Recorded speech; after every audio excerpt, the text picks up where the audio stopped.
Deci asta e cea mai frumoasă chestie pe care am făcut-o până acum în Vietnam. Da, și foarte spectaculos să mergi printre pereții ăștia de calcar foarte abrupt și chiar pe mijlocul lor trece râul. Trebuie să ai picioare puternice, probabil. Dar zici că nu depune efort, asta e misterul, știi? Deci mister care zic coordonare, mișcare coordonată. Dacă știi să împingi apa în așa fel încât să nu pui forță foarte multă.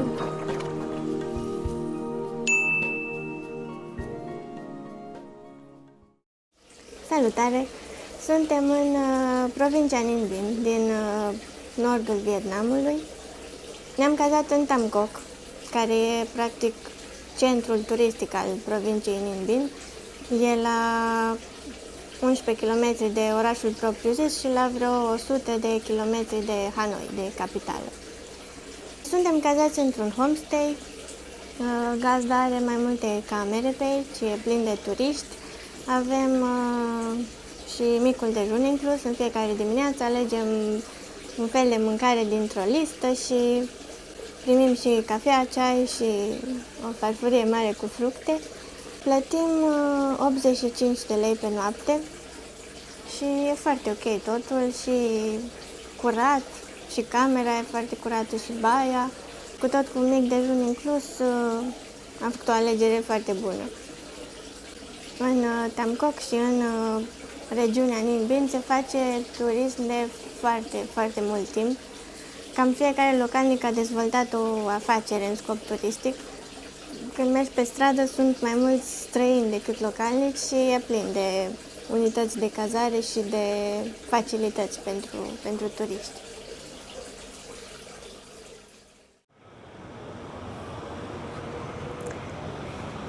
Am readus veioza pe micile ecrane, sper să mă puteți lua în serios. E un turism de masă aici și e tot foarte bine organizat și pus la punct. Vin și foarte multe autocare cu turiști din Hanoi și îi lasă aici, de unde și-au un tur cu barca pe râul din Tam Coc. Și asta o să facem și noi acum, o să luăm barca și o să mergem pe râu. Turul costă 250.000 de dongi de persoană, adică în jur de 45 de lei. O să dureze cam 2 ore și e practic singurul tur pe care îl poți face aici în Tam Coc. Am vrut să facem asta mai mult pentru peisaj, pentru că sunt formațiunile astea calcaroase, cam în orice parte ai privi. Sunt peșteri, o să mergem cu barca prin peșteri, printre pagode. O să fie frumos, sper, cred, trebuie să fie frumos.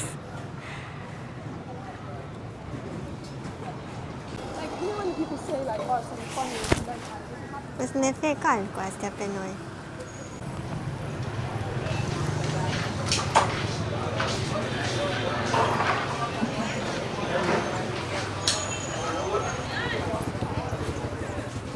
Asta e udă.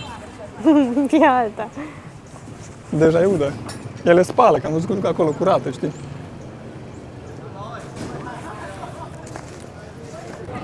Am plecat. Suntem doar noi doi pe barcă. Aici în Tam Coc, turul cu barca e doar pentru doi. Suntem bine. Suntem doar noi. Se clatine un pic, dar nu mi-e frică. Da, e foarte joasă barca. Da. E de tablă, ușoară. Dar nu sunt valuri. E doar un canal, practic. Da. Da, e vânt, e curent de pe apă și nu o să ne fie cald. Toate bărcile de aici sunt conduse de localnici, atât femei cât și bărbați. Și ce e interesant e faptul că vâslesc cu picioarele și nu cu brațele. Și asta e o abilitate pe care și-au dezvoltat-o de pe vremea când în Tam Coc principala activitate era pescuitul. Asta înainte să ia turismul o așa mare amploare. Și atunci când pescuiau aveau nevoie de mâini libere pentru mulinete, pentru plase și s-au obișnuit să văslească cu picioarele. Și când te uiți la ei, pare că e tot așa foarte simplu și relaxant. Sincer, pare și o poziție mai bună, pentru că își țin spatele drept. Dar sunt sigură că dacă am luat noi vâslele, probabil ne-am învârtit în cerc. Când te uiți la ei, pare tot așa foarte simplu, ușor și relaxant. E bine că nu arde soarele și nu e atât de cald.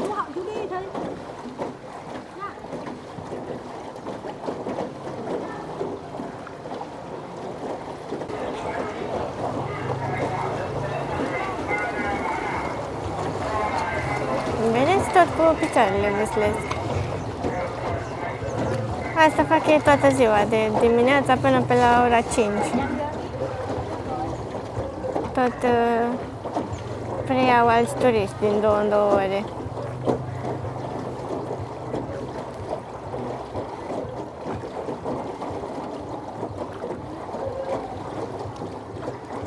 Uite, tanti asta vinde ceva, pălării, cocos, apă. Hello. No, thank you. De aici începe să vină partea frumoasă printre stânci. Da, se crede că în jurul satului Tamco, în urmă cu milioane de ani, ar fi fost marea. Vârfurile munților de calcar ieșeau la suprafață. În timp, marea s-a retras și în urmă au rămas tot felul de iazuri cu loturi și câmpii aluviale pe care se cultivă orez. Zona e cunoscută sub numele de Halong Bay pe uscat. Halong e un golf aici în nordul Vietnamului, o să ajungem și acolo. Peisajul e similar, sunt la fel formațiunile astea stâncoase, doar că e marea. Și aici avem lanurile cu orez, deci de aici vine denumirea asta de Halong Bay pe uscat.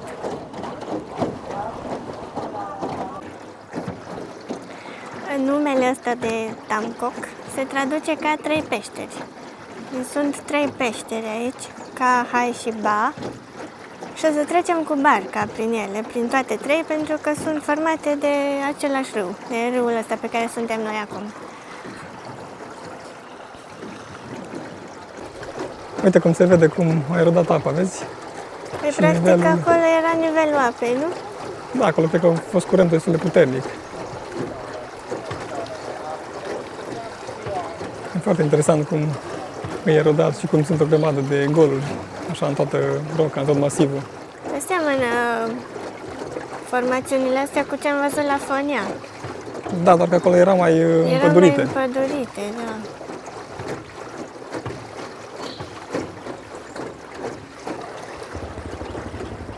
Doamne, ce ușor vâslesc.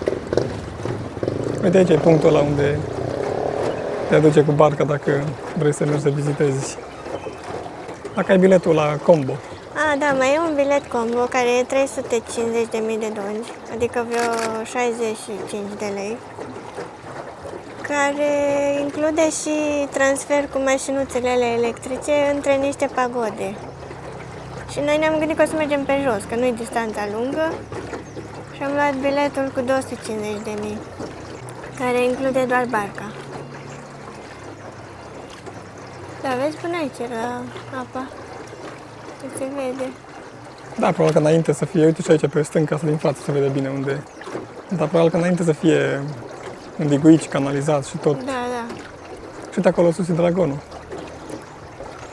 Ah, da, acolo în față e Mua Cave. O să vreau să ajungem și acolo, pentru că e un punct de belvedere foarte frumos, de unde putem să vedem toată valea asta pe care suntem acum. Ăla e Muntele Dragonului.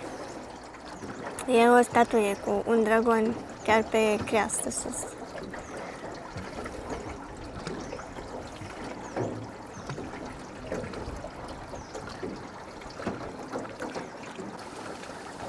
Ai, dar ce mă bucur că nu e cald.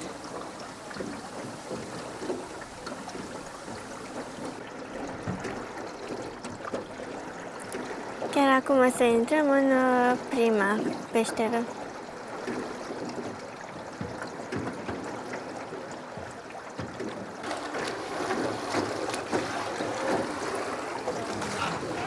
Păi trebuie să ne lăsăm jos cu capul. E așa, dacă să ai grijă dacă cumva, nu cred că e cazul. Eu am protecție, ca în pălăria. Tu trebuie să te lași mai jos. Nu, mă uit dacă cumva. Ia De lungă vezi. peștera. Se vede că e peșteră activă, Are lumină. că nu sunt așa multe formațiuni. Cum? Zic, se vede că e activă, că nu sunt așa multe formațiuni. Păi sunt pe tavan, mă. Da. Dar nu mai așteptam să fie luminată. E lungă, mă gândeam că e scurtă. Păi cea mai lungă are undeva la 150 de metri, dar nu știu dacă noi trecem pe toată lungimea ei. A, uite că se vede ieșirea. Asta nu e așa lungă. Ua, câți lotuși sunt în față. Oh, uite aici. Aici e partea spectaculoasă. Ua, dar ce mulți lotuși. Nu m-am gândit că îi prindem înfloriți.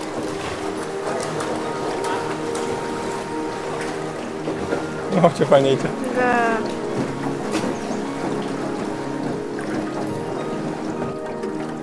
Mamă, de ce fain e.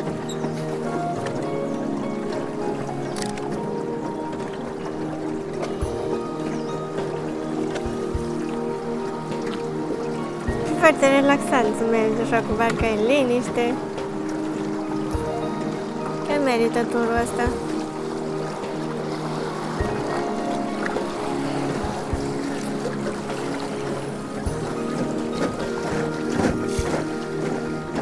Dar n-am văzut niciodată atâția lotuși și toți roz. Dă-te în față cu mine, că e așa, ca o autostradă.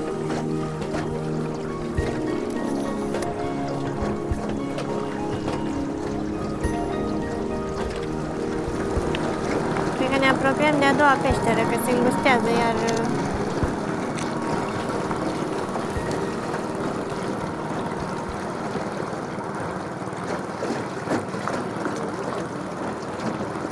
Ei toți oamenii care vâslesc au cămășile astea verzi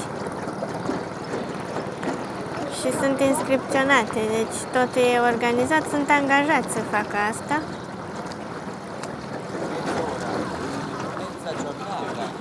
Uite, aici are punct de alimentare.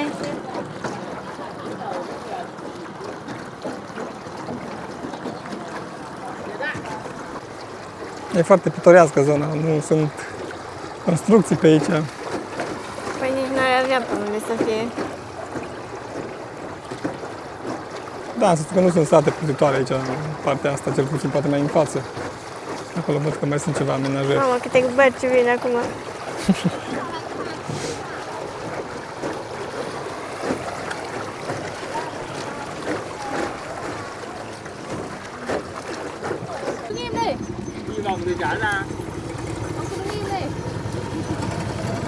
Să nu ne ciocnim.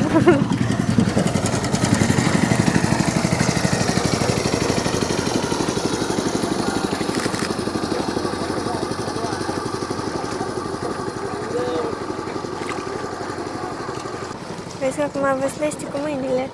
Da, pe cred că e boșitor. Asta mai intrăm tu dacă vorbești Săraca, engleză. ne tot plimbă. Da, da. Pentru noi e relaxantă, pentru ea. Da, dar când te uiți la ei cum... Uite doamna asta. Zici că e așa, uite și la... Dacă nu e o chestie Sunt și neapărat de foarte în forță. vârstă mulți dintre ei. Uite. Dacă știi să îți coordonezi mișcarea, nu e nevoie de atâta forță. Uite că intrăm în a doua peșteră. Asta e scurtă. Dar ce-mi place asta. Am impresia că atunci când trebuie să schimbe direcția, dau cu mâinile. Și atât.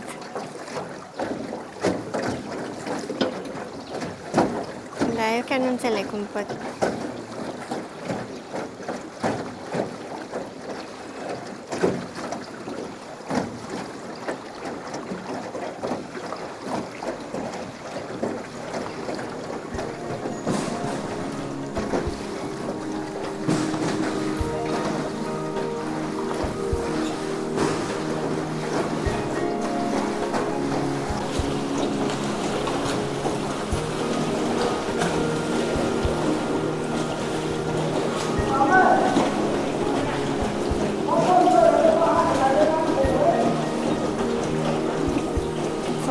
sunt și mai mulți lotuși. Nu, ce aici? Da, Din aici cred că îi pun ei. Că de aici culeg pentru... pentru dus la ofrande, la templu. Da, și le vând. A, da, probabil aici de asta au făcut așa digul ăsta. Vezi că sunt mai mulți în partea aia. Doamne, dar ce frumos e!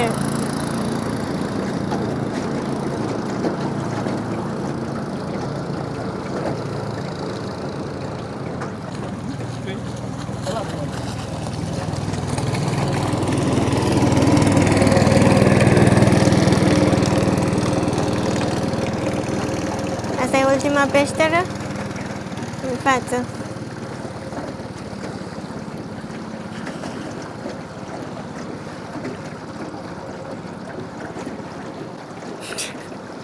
Uite la nenea asta cum stă. Deci că el face plajă.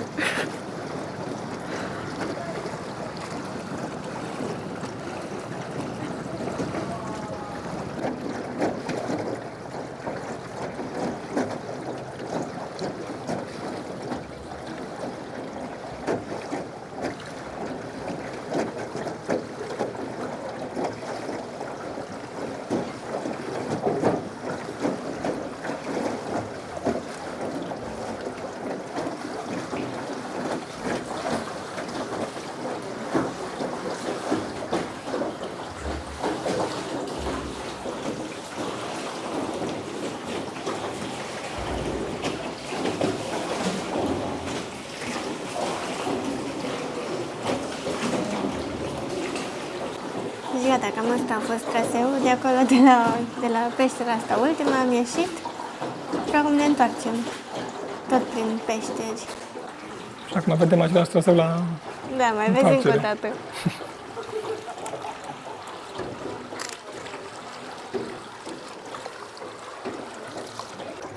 Deci asta e cea mai frumoasă chestie pe care am făcut-o până acum în Vietnam. Bine, mi-au plăcut și zonele montane și, dar nu știu, Uite, așa, uite tot ce pasăre. cadrul. Ce era? Pasăre de un fel de rață de aia sălbatică, se băga sub apă. Tot cadrul și faptul că e liniște și că am prins nuferi, lotuși înfloriți și că e peisajul ăsta așa. Da, și foarte spectaculos să mergi printre pereții ăștia de calcar foarte abrupt și chiar pe mijlocul lor trece râul. Stau chiar și super de umbreluță. Ei cum stau toată ziua pe râu, am nevoie de umbrelă. Trebuie să ai picioare puternice, probabil. Dar zici că nu depune efort, asta e misterul, știi? Deci mișcare, care zic, e coordonare, e mișcare coordonată.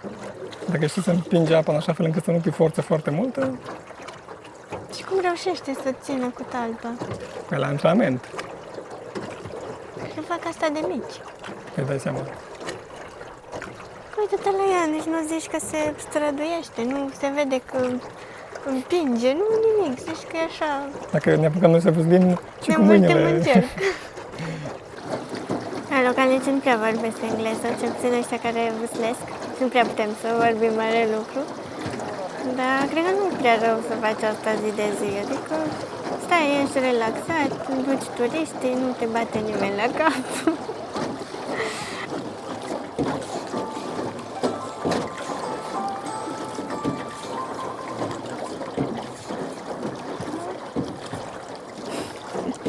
Dacă vorbești și la telefon, vedeți asta zic. Ai mâini libere, poți să faci ce vrei.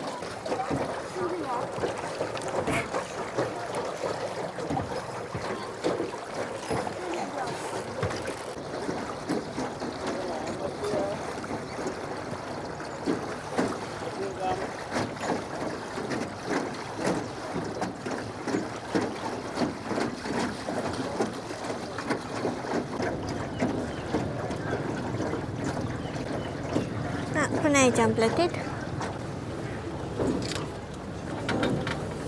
Ai luat tu vestele? Da.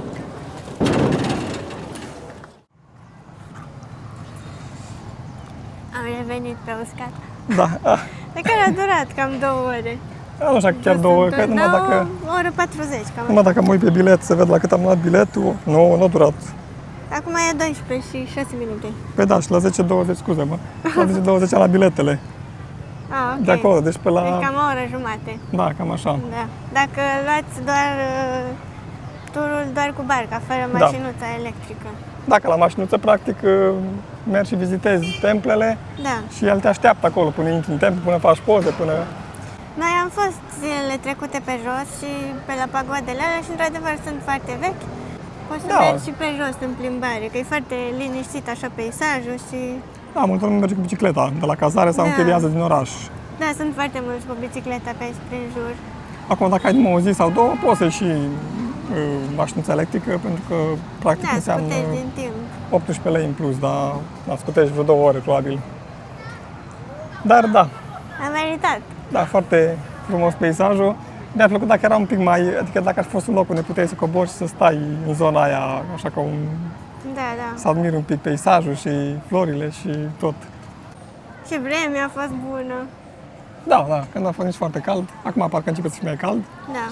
Vedem ce mai facem astăzi. Am venit pe jos din Tamcoc, vreo 3 km, Da. până la o pagodă, care era oricum inclusă în turul cu mașinuța electrică. Dar am mers pe jos, plimbare super faină, este trotuar, nu e agitație. Sau poți să mergi cu bicicleta, sunt cam peste tot biciclete de închiriat. Și nu și le leagă deloc. Deja la liber, asta vorbeam și cu Lau, că la noi nu știi cum să mai legi bicicletele și aici stau așa, la liber. Și aici undeva în față ar trebui să fie pagoda, după podul ăsta de piatră. Bicicletele din ce am văzut la cazare la noi costă 9 lei pe zi. Sunt ele așa un pic mai șubrede, dar bănuiesc că îți faci treaba cu ele și mi-ar fi plăcut foarte mult să mergem și noi cu bicicleta, dar eu nu știu. Dacă v-ați mai uitat la vlogurile noastre, știți că am mai spus că eu nu știu să merg pe bicicletă, mi-aș dori să învăț, trebuie să învăț în această viață, dar încă nu s-a întâmplat. Și... Dar aici chiar era fain de mers cu bicicleta, așa că dacă veniți, luați-vă bicicletă, că e foarte fain. Sunt multe alei din astea libere și mergi liniștit. Sunt parcări gratuite, cam pe la fiecare obiectiv și sunt foarte ieftine.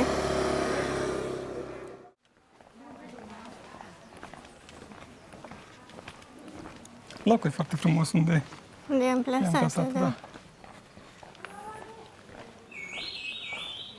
Au ce fluiere plantele astea. Da, sunt doamne care vând suveniruri și printre care și niște fluiere.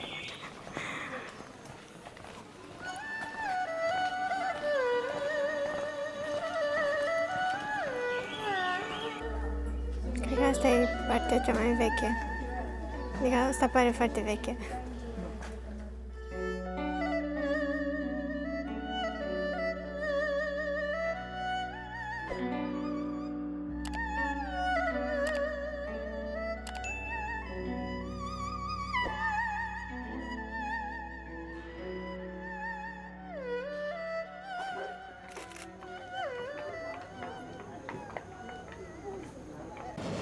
Gata, ne întoarcem. Da, și nu Și sunt cu acum foame. vreau să mănânc o ciorbică vietnameză.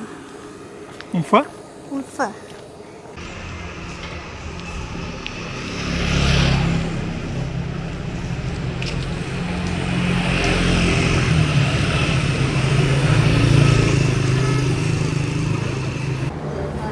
Aici ne dăm singuri comanda.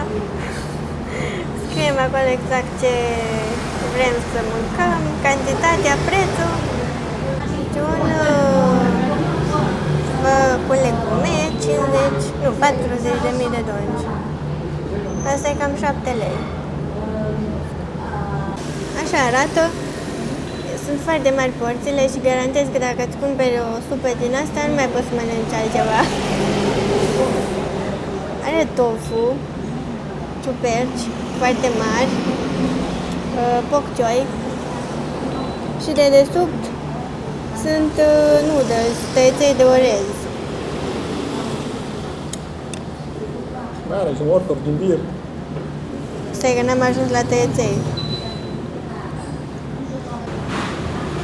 Știu că nu arată foarte spectaculos, dar vă garantez că e bună. În Vietnam, la foarte multe restaurante, sau cum să le zic, terase din astea, primești fructe. Ca și din partea casei. Adică ori înainte de mâncare, ori după ce mănânci.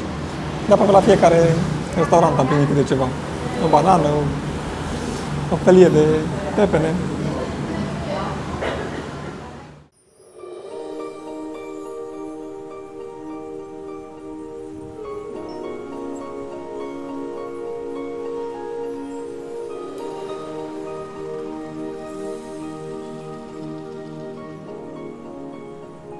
Vă spuneam când eram pe barcă, pe râu, în locul în care era dragonul, sus pe munte, e un punct de belvedere, la care intenționăm să urcăm. Asta o să facem azi.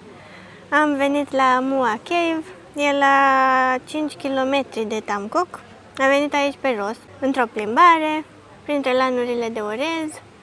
Vremea e bună în perioada asta, sunt vreo 27 de grade, deci nu mai sunt temperaturile alea insuportabile și e chiar fain să te plimbi.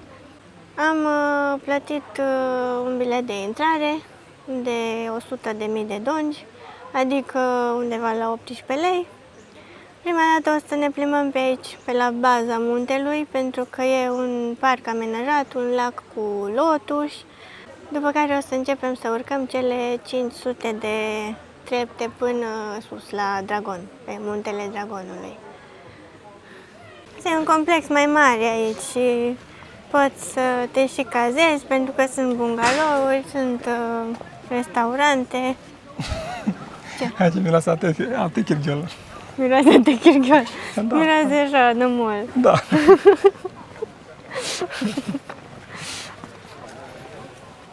Lacul ăsta cu nuferi e, n-am văzut niciodată atâția. Uitați-vă cât e de mare și de o parte și de alta. Și e plin, plin cu nuferi. Lotuși, că tot le zic nuferi, lotuși. Câțiva sunt înfloriți, dar nu toți. Da, și sunt multe potegi din astea amenajate așa pe... cum să Da, zic, mai multe suspendate. alei, un fel de punți. Sunt plantați, dar tot e foarte fain. Da, da. Deci dacă prinzi ăștia toți înfloriți, Da, nu știu că floresc oricum chiar totodată. da, probabil. Că așa mai sunt, acolo vezi are boboc și acolo sunt boboci. Dar nu știu dacă vă vedeți, nu știu dacă vă imaginați din video cât e de mare. Deci până la baza munților se întinde lacul ăsta. Da, deci lacul ăsta chiar merită. Adică dacă îl și prinzi înflorit, e ceva deosebit. Acum o să începem să urcăm până pe vârf, pe muntele Dragonului. Da, pare că e umbră acum și nu e așa de cald. 500 de trepte. Ai, ai, ai.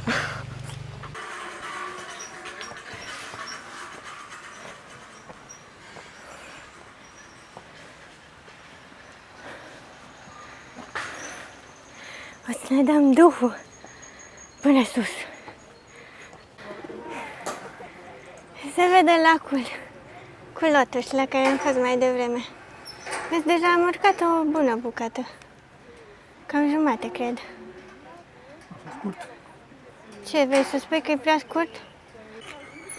Uite, mai avem în față. După care, dacă vrem, urcăm la pagoda din vârful ăla. Acolo. Și după continuăm până mai sus unde e dragonul, undeva în partea asta.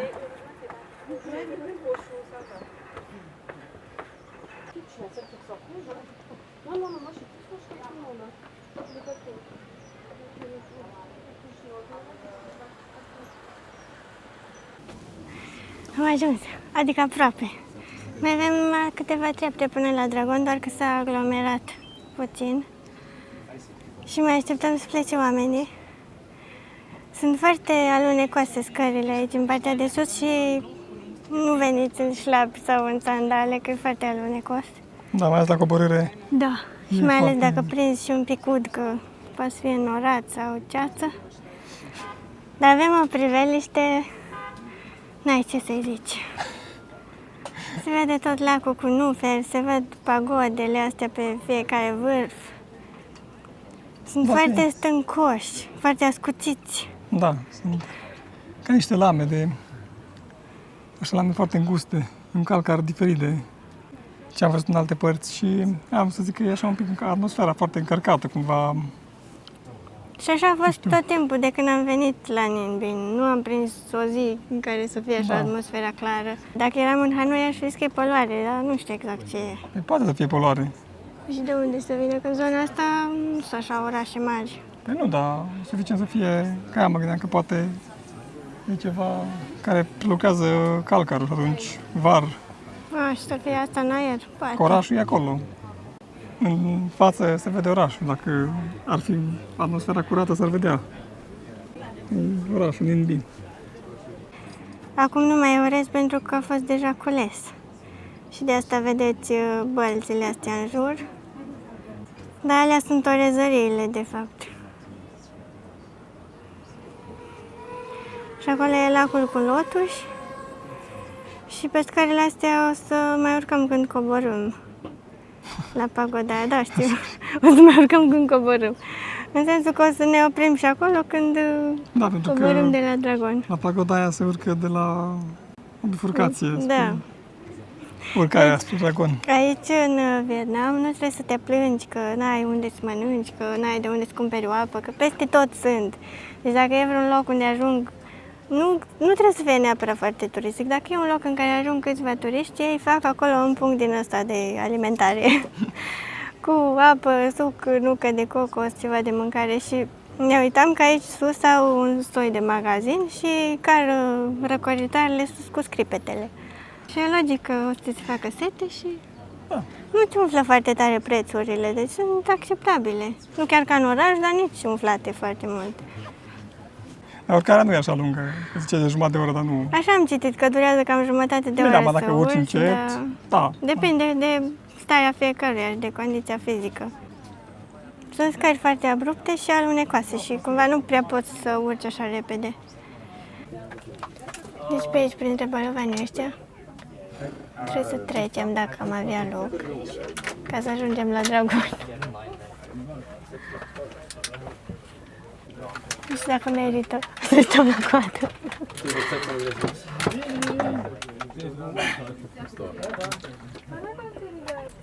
Privele ăștia poți să vezi și mai de jos un pic. Dar e doar ideea cum să ajungi la Dragon. Deci dacă veniți și aglomerat, opriți-vă la primul punct de belvedere, unde e balustradă, și nu mai urcați până la Dragon. Nu e ambuteiaj aici, oamenii se chinuie care pe unde să ajungă la Dragon. Asta e statuia care se întinde așa pe toată creasta. Și efectiv n-are rost să-ți rupi picioarele pe aici. Am încălțăminte care nu alunecă, dar nu are rost să mă risc. Și o să coborâm, dacă putem. Că oamenii ăștia merg în toate părțile și nu știu pe unde să coboră. Roca asta e foarte alunecoasă și foarte stâncoasă, adică cum să zic, E ascuțită. foarte ascuțită, te poți răni ușor și foarte, foarte alunecoasă. Dacă îți pui talpa pe asta, nu te ține. Da, și dragonul e acolo, e coada dragonului, nu Da, are... se întinde mult. Uite de aici.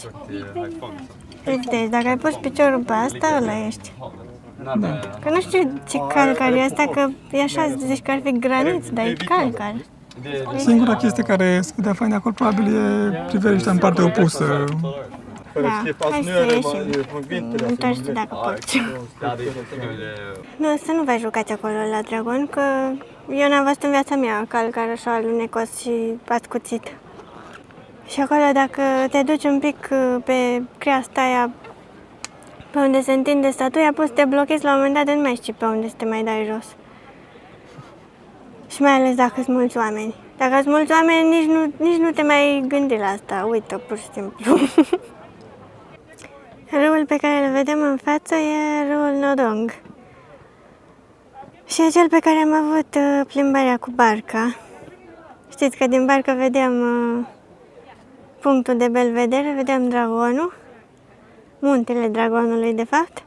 Și aici face cot și intră în peșteră, într-una dintre cele 3 peșteri prin care am trecut cu barca. Nu știu dacă se vede foarte bine pentru că bate soarele exact pe râu. Da, e foarte faină priveliștea. Cât s-a aglomerat, fai de mine.